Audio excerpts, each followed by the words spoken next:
Capítulo 5. Eu jogo Pinochle com um cavalo. Tive sonhos estranhos, cheios de animais de estábulo. A maioria queria me matar. O restante queria comida. Devo ter acordado várias vezes, mas o que eu vi e vi não fazia sentido. Então adormecia de novo.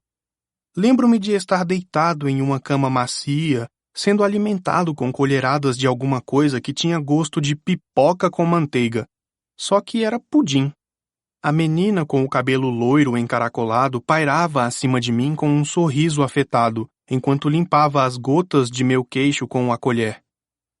Quando ela viu meus olhos abertos, perguntou: "O que vai acontecer no solstício de verão?"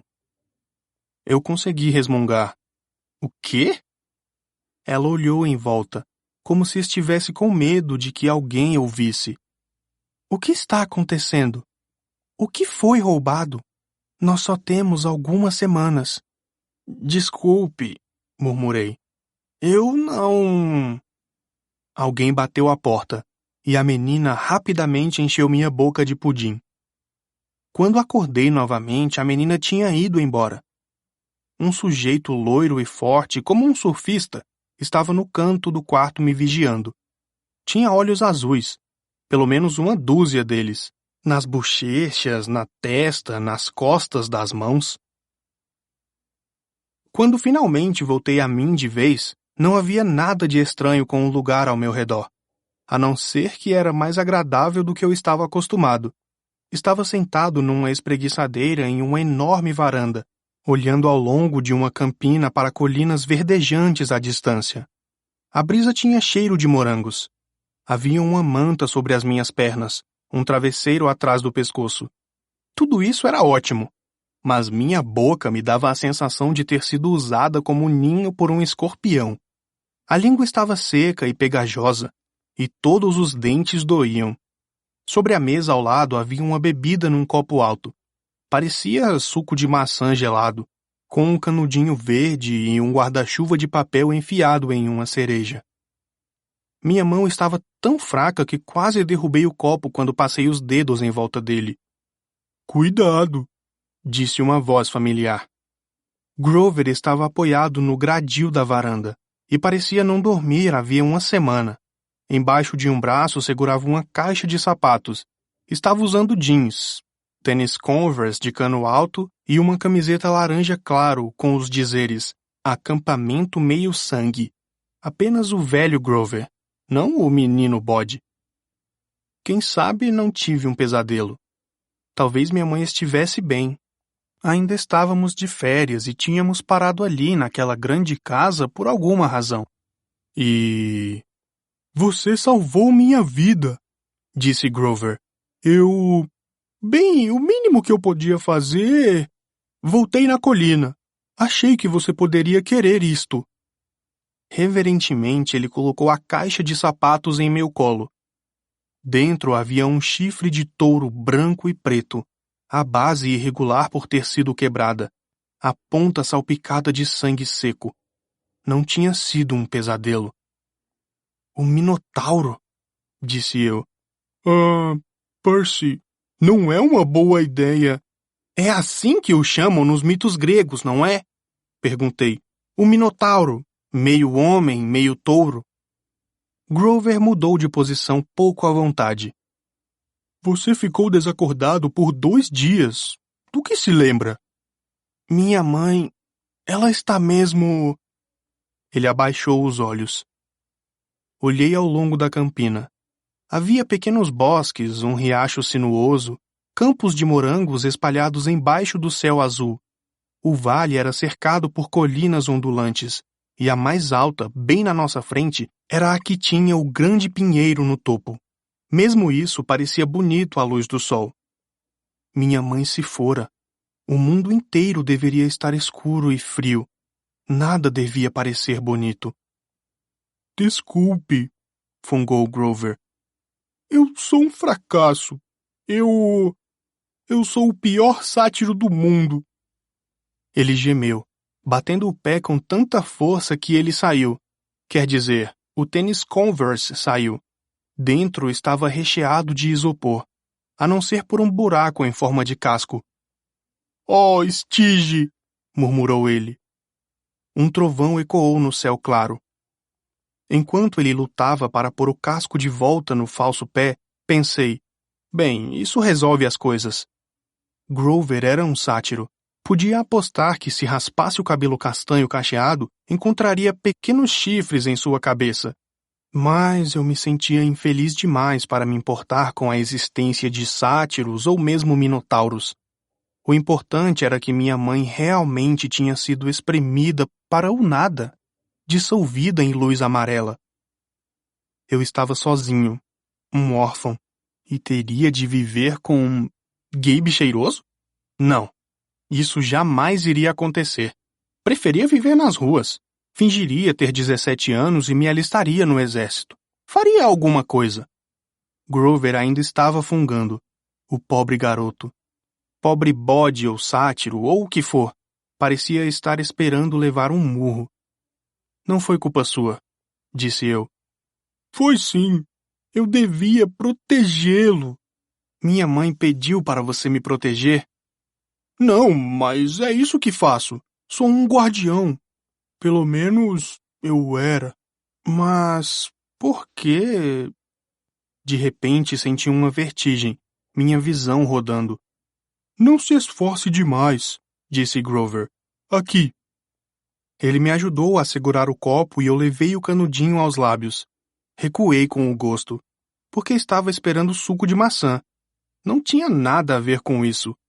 Era gosto de biscoito com pedacinhos de chocolate. Biscoito líquido. E não qualquer biscoito. Os biscoitos azuis da minha mãe com pedacinhos de chocolate. Amanteigados e quentes. O chocolate ainda derretendo. Ao beber aquilo, meu corpo inteiro se sentiu bem. Aquecido e cheio de energia. Minha tristeza não foi embora. Mas era como se minha mãe tivesse acabado de acariciar minha bochecha e me dar um biscoito, como costumava fazer quando eu era pequeno, e tivesse dito que ia ficar tudo bem. Antes de me dar conta, já tinha esvaziado o copo inteiro. Olhei para dentro dele e, com certeza, não era uma bebida quente, pois os cubos de gelo não tinham nem derretido. Estava bom? Perguntou Grover. Fiz que sim com a cabeça. Que gosto tinha? Ele pareceu tão suplicante que me senti culpado. Desculpe, devia ter deixado você provar. Os olhos dele se arregalaram. Não foi isso que eu quis dizer. Eu só... fiquei curioso. Biscoitos com pedacinhos de chocolate, disse eu. Os da minha mãe, feitos em casa. Ele suspirou. E como se sente? Como se fosse capaz de jogar Nancy Bobofit a 100 metros de distância. Isso é bom, disse ele. Isso é bom. Não acho que você deva se arriscar a tomar mais disso aí. O que quer dizer? Ele pegou meu copo com cautela, como se fosse dinamite, e o colocou de volta na mesa. Vamos! Kiron e o Sr. D estão esperando. A varanda circundava toda a casa da fazenda. Senti as pernas trêmulas tentando andar toda aquela distância. Grover se ofereceu para carregar o chifre do Minotauro, mas eu me agarrei a ele. Tinha pago um preço alto por aquele souvenir. Não iria largá-lo. Quando demos a volta até o lado oposto da casa, parei para recuperar o fôlego. Devíamos estar na costa norte de Long Island, porque daquele lado da casa o vale seguia até a água, que cintilava a cerca de 1 quilômetro de distância. Da casa até lá, eu simplesmente não consegui processar tudo o que estava vendo. A paisagem era pontilhada de construções que lembravam a arquitetura grega antiga. Um pavilhão a céu aberto, um anfiteatro, uma arena circular, só que pareciam novos em folha. As colunas de mármore branco reluzindo ao sol. Em uma quadra de areia próxima, uma dúzia de crianças e sátiros em idade escolar jogavam voleibol. Canoas deslizavam por um pequeno lago. Crianças de camiseta laranja claro como a de Grover corriam umas atrás das outras em volta de um agrupamento de chalés no meio do bosque. Algumas praticavam arco e flecha em alvos. Outras montavam cavalos em uma trilha arborizada. E, A não ser que eu estivesse tendo alucinações, alguns cavalos tinham asas. Na extremidade da varanda, 2 homens estavam sentados frente a frente em uma mesa de carteado. A menina de cabelos loiros que me alimentara com colheradas de pudim com sabor de pipoca estava apoiada no gradil da varanda, ao lado deles. O homem de frente para mim era pequeno, mas gorducho. Tinha nariz vermelho, grandes olhos chorosos e cabelo cacheado tão preto que era quase roxo. Parecia uma daquelas pinturas de anjos bebês. Como se chamam mesmo? Surubins? Não, querubins. É isso. Ele parecia um querubim que chegou à meia-idade em um acampamento de trailers. Usava uma camisa havaiana com estampa de tigre e teria se encaixado perfeitamente em uma das rodas de pôquer de Gabe. Só que eu tive a sensação de que esse cara poderia ter ganhado até do meu padrasto. Aquele é o Sr. D, murmurou Grover para mim. Ele é o diretor do acampamento. Seja educado. A menina é Annabeth Chase. Ela é só uma campista, mas está aqui há mais tempo que quase todo mundo. E você já conhece Kieron? Ele apontou para o cara que estava de costas para mim. Primeiro, percebi que ele estava sentado em uma cadeira de rodas. Depois reconheci o casaco de tweed. O cabelo castanho ralo, a barba desalinhada. Sr. Brunner! Exclamei. O professor de latim voltou-se e sorriu para mim. Os olhos estavam com aquele brilho travesso de quando ele fazia uma prova surpresa e todas as respostas da múltipla escolha eram B. Ah, bom, Percy, disse ele. Agora já temos 4 para o Pinochle. Ele me ofereceu uma cadeira à direita do Sr. D, que olhou para mim com olhos injetados e soltou um grande suspiro. Ah, suponho que devo dizer isto. Bem-vindo ao acampamento meio-sangue. Pronto. Agora não espere que eu esteja contente em vê-lo. Obrigado. Logo me afastei um pouco dele porque, se havia uma coisa que eu tinha aprendido convivendo com Gabe, era reconhecer quando um adulto andou tomando umas e outras. Se o Sr. D era um abstêmio, eu era um sátiro. Annabeth? O Sr. Brunner chamou a menina loira. Ela avançou e o Sr. Brunner nos apresentou. Esta mocinha cuidou de você até que ficasse bom, Percy. Annabeth, minha querida, por que não vai verificar o beliche de Percy? Vamos instalá-lo no chalé 11 por enquanto. Annabeth disse. Claro, Kieron. Ela provavelmente tinha a minha idade. Talvez fosse uns 5 centímetros mais alta, e tinha a aparência muitíssimo mais atlética. Com seu bronzeado intenso e o cabelo loiro cacheado, era quase exatamente como eu imaginava uma típica menina da Califórnia, a não ser pelos olhos, que arruinavam essa imagem. Eram surpreendentemente cinzentos, como nuvens de tempestade. Bonitos, mas também intimidadores, como se ela estivesse analisando o melhor modo de me derrubar em uma luta. Ela deu uma olhada para o chifre de minotauro em minhas mãos. Então, de novo para mim. Imaginei que fosse dizer, você matou um minotauro, ou, uau, você é tão assustador, ou algo do tipo. Em vez disso, ela disse, você baba quando está dormindo. Depois saiu correndo pelo gramado, os cabelos loiros esvoaçando atrás dela. Então, disse ansioso por mudar de assunto, o senhor, trabalha aqui, Sr. Brunner? Sr. Brunner, não, disse o ex-Sr. Brunner. Lamento, era um pseudônimo. Você pode me chamar de Kieron. Combinado. Totalmente confuso, olhei para o diretor. E Sr. D significa alguma coisa? O Sr. D parou de embaralhar as cartas. Olhou para mim como se eu tivesse acabado de arrotar alto. Rapazinho? Os nomes são coisas poderosas. Você simplesmente não sai por aí os usando sem motivo. Certo, desculpe. Devo dizer, Percy, interrompeu Kieron Brunner, que estou contente em vê-lo com vida. Já faz um bom tempo desde que fiz um atendimento domiciliar a um campista em potencial. Detestaria pensar que tinha perdido meu tempo. Atendimento domiciliar? O ano que passei na Academia Yancey para instruí-lo. Temos sátiros de prontidão, a maioria das escolas, é claro. Mas Grover me alertou assim que o conheceu. Ele sentiu que você era especial. Então decidi ir lá. Convenci o outro professor de latim a tirar uma licença. Tentei me lembrar do começo do ano escolar. Parecia tanto tempo atrás, mas eu tinha uma vaga lembrança do outro professor de latim na minha primeira semana em Yancey. Então, sem explicação, ele desapareceu e o Sr. Brunner assumiu a turma. Você foi a Yancey só para me ensinar? Perguntei. Kiron assentiu. Honestamente, de início eu não tinha muita certeza a seu respeito. Contatamos sua mãe, informamos que estávamos de olho em você para o caso de estar pronto para o acampamento meio-sangue. Mas você ainda tinha muito a aprender. Não obstante, chegou aqui vivo. E esse é sempre o primeiro teste. Grover? Disse o Sr. D com impaciência. Vai jogar ou não? Sim, senhor. Grover tremeu quando se sentou na quarta cadeira.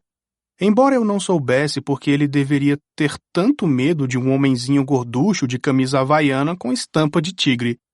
Você sabe jogar pinochle? Indagou o Sr. D olhando para mim com desconfiança. Infelizmente não, disse eu. Infelizmente não, senhor, disse ele. Senhor, repeti. Estava gostando cada vez menos do diretor do acampamento. Bem, ele me disse, este é, juntamente com as lutas de gladiadores e o Pac-Man, um dos melhores jogos já inventados pelos seres humanos. Imaginava que todos os jovens civilizados conhecessem as regras. Estou certo de que o menino pode aprender, disse Kiron. Por favor, disse eu. O que é este lugar? O que estou fazendo aqui? Sr. Kiron, por que iria à Academia Yancey só para me ensinar? O Sr. D bufou. Fiz a mesma pergunta. O diretor do acampamento deu as cartas. Grover se encolhia a cada vez que uma caía na sua pilha. Kiron sorriu para mim de um modo compreensivo, como costumava fazer na aula de latim. Como para me dizer que, qualquer que fosse minha nota, eu era seu aluno mais importante. Ele esperava que eu tivesse a resposta certa. Percy? Disse ele. Sua mãe não lhe contou nada? Ela disse... Lembrei-me dos seus olhos tristes olhando para o mar. Ela me contou que tinha medo de me mandar para cá, embora meu pai quisesse que ela fizesse isso. Disse que, uma vez aqui, provavelmente não poderia sair. Queria me manter perto dela.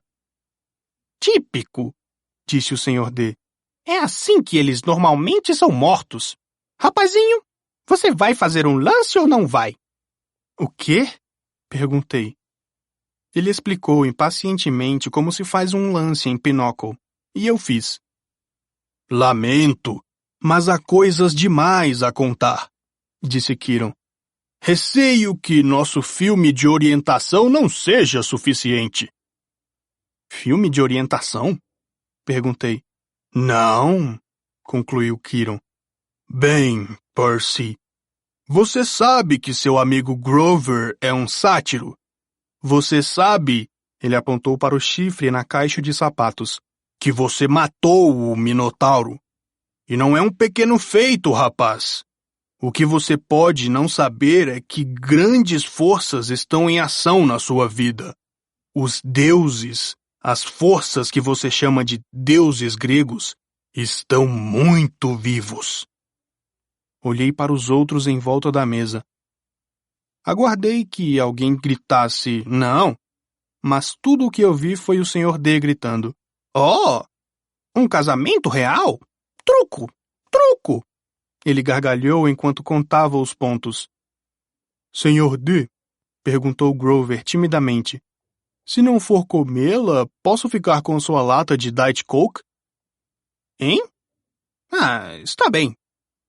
Grover mordeu um grande pedaço da lata de alumínio vazia e mastigou tristemente. Espere, eu disse a Kiron. Está me dizendo que existe algo como Deus.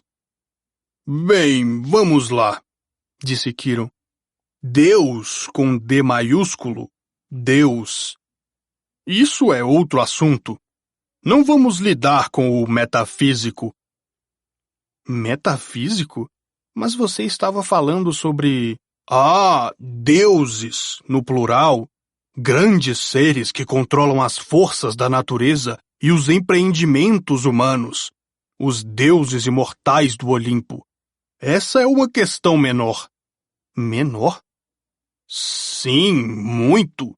Os deuses que discutimos na aula de latim. Zeus, disse eu.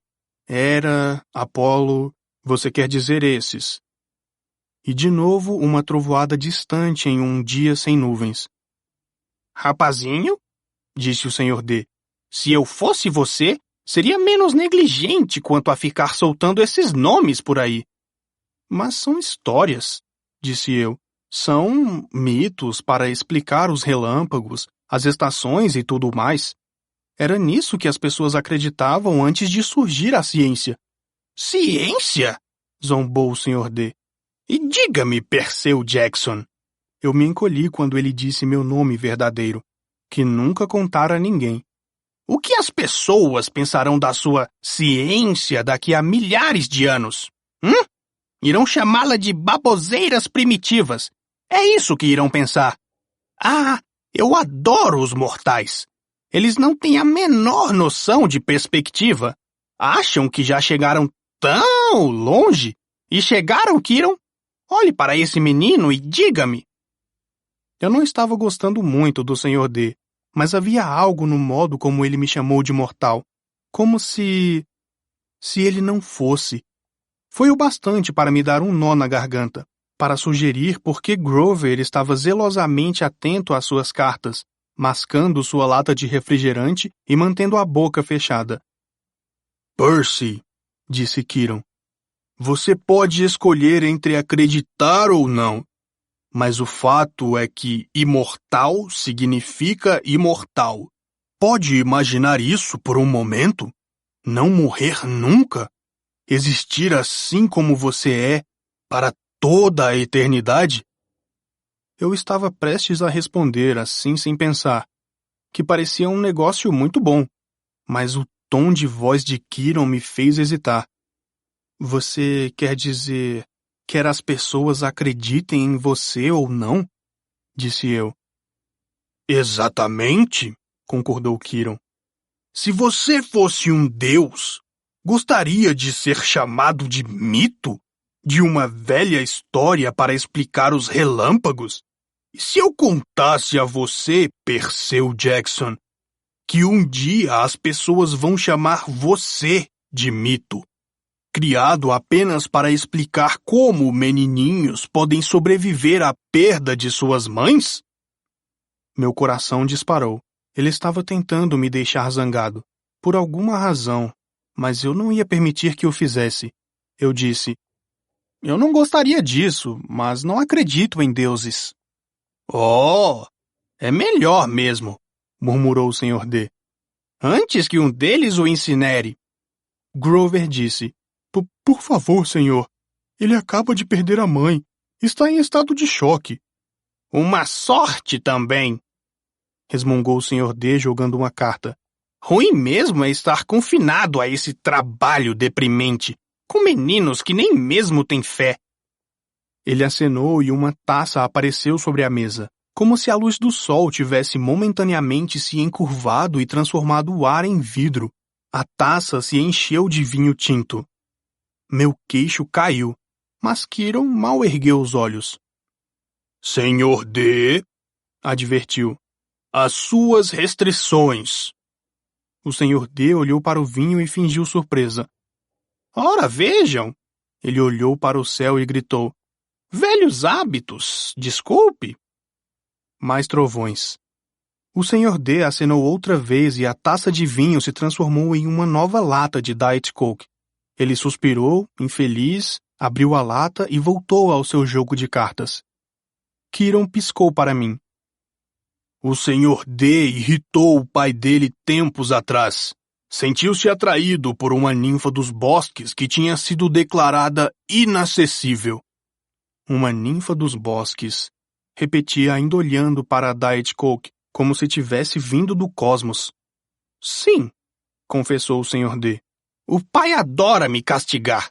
Na primeira vez, proibição. Horrível.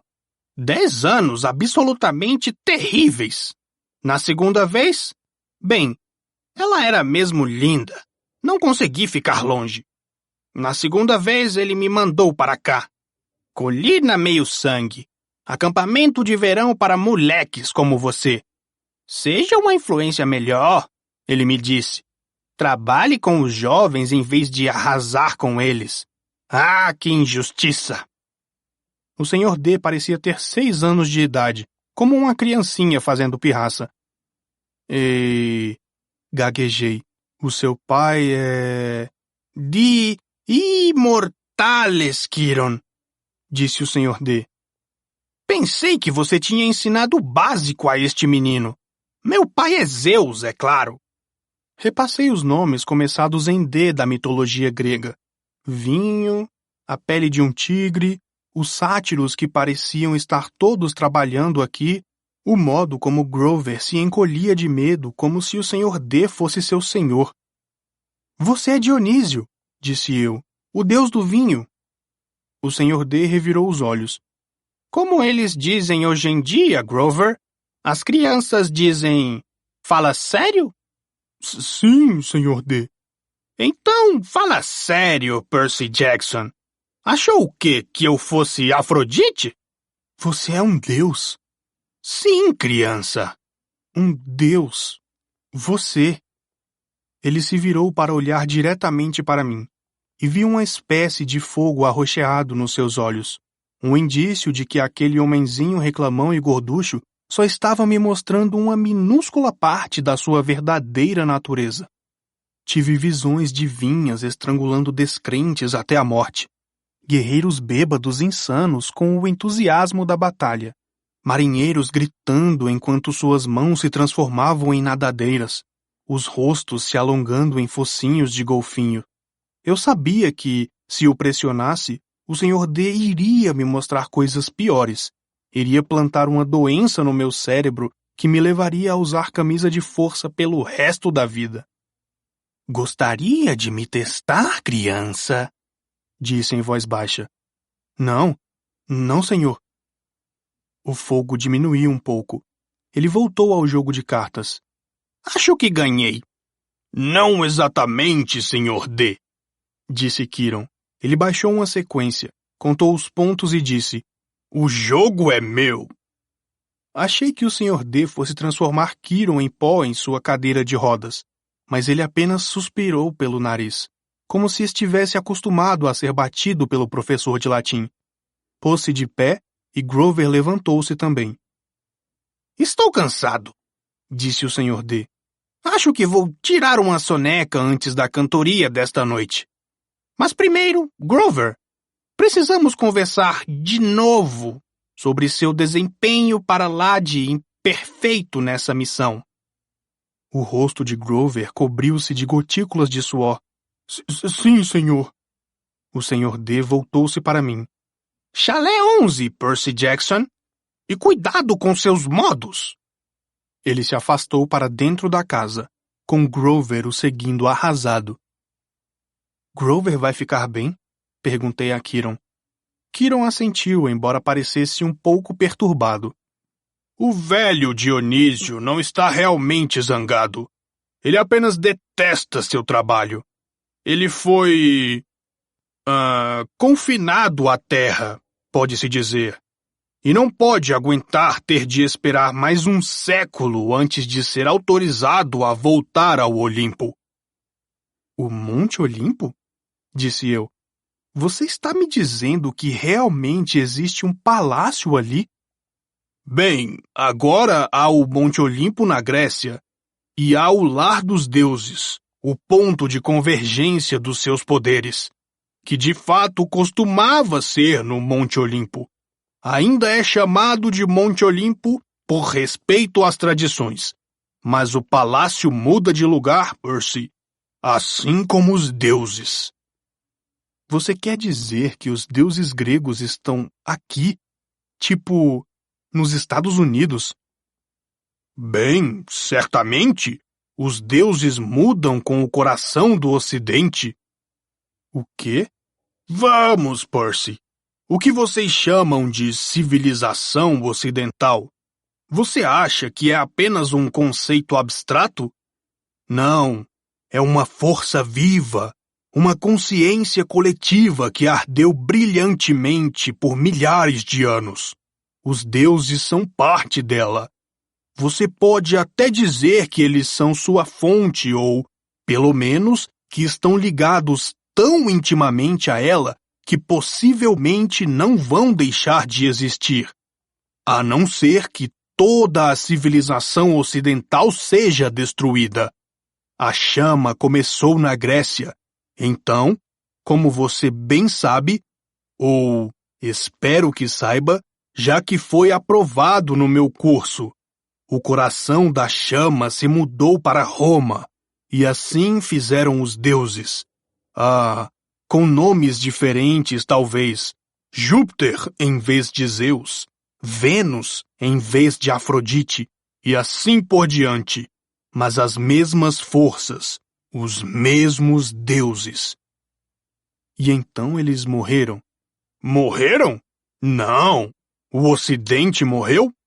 Os deuses simplesmente se mudaram para a Alemanha, para a França, para a Espanha por algum tempo. Aonde quer que a chama brilhasse mais, lá estavam os deuses. Eles passaram vários séculos na Inglaterra. Tudo o que você precisa é olhar para a arquitetura.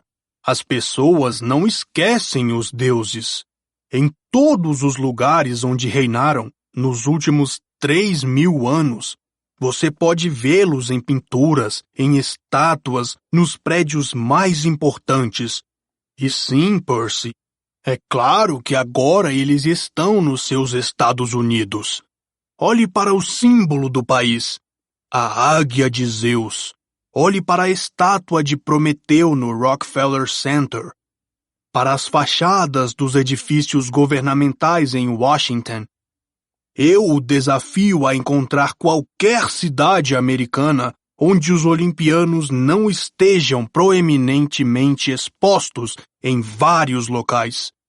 Goste ou não, e acredite, uma porção de gente não gostava muito de Roma também. Os Estados Unidos são agora o coração da chama.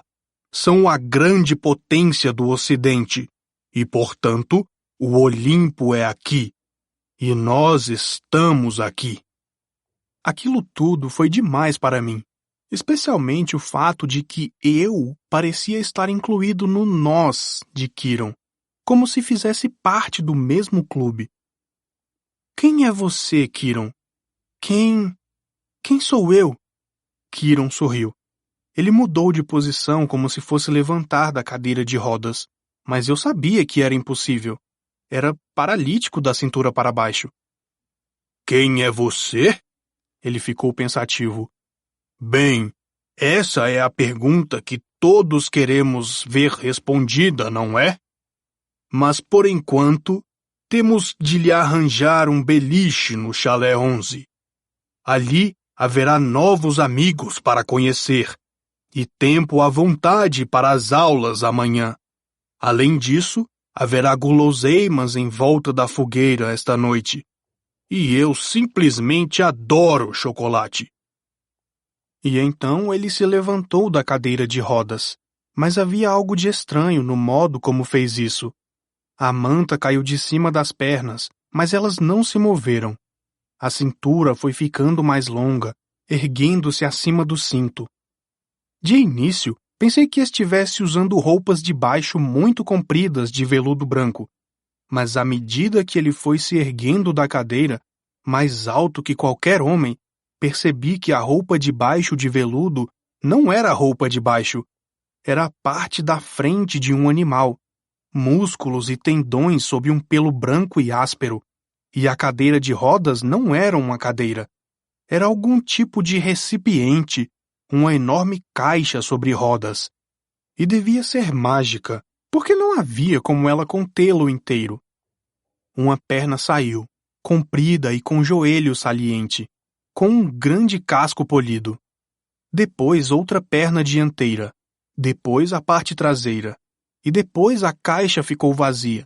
Nada além de uma casca de metal com um par de pernas humanas acoplado. Olhei para o cavalo que acabara de pular da cadeira de rodas, um enorme corcel branco. Mas onde devia estar seu pescoço estava a parte de cima do corpo do meu professor de latim, suavemente enxertada no tronco do cavalo. Que alívio! Disse o centauro. Fiquei tanto tempo confinado lá dentro que minhas juntas adormeceram. Agora venha, Percy Jackson. Vamos conhecer os outros campistas.